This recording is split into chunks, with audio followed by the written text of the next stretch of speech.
मंदिर हुंडी पड़ी पुला पुला अचल नोट। रायगड़ा मझी घरियाणी मंदिर हुंडी बाहरी लक्षाधिक टंकार पुराणा 500 और 1000 टंकिया नोट।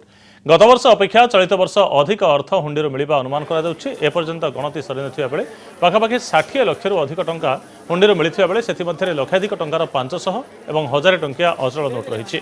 दिन 10टार हुंडी खोला हुई गणति चली तेज पुराणा नोट बदलवाई हाथ में मात्र 2 दिन समय थिबा बेले हुंडी लक्षाधिक टंकार अचल नोट मिलवा पर एबे एहाकु नै मंदिर प्रशासन चिंतार पड़ जाइछि। गत थर 52 लाख अधिक दान टंका हुंडी मिलता। वर्ष को 3-4 थर मझी घरियाणी मंदिर हुंडी खोला जाए।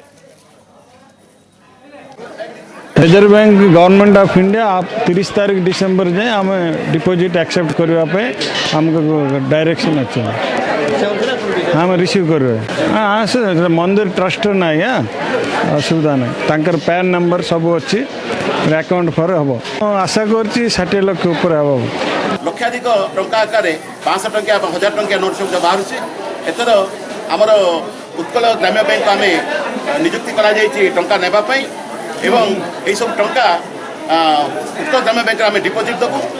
गत थर आम 3 मास तले आम जहाँ हुंडी बाहर करूँ से 52 लाख टंका आम हुंडी बाहर था। बर्तमान आशा कर 60 लाख ऊर्ध्व टंका बाहर बोली आशा कर।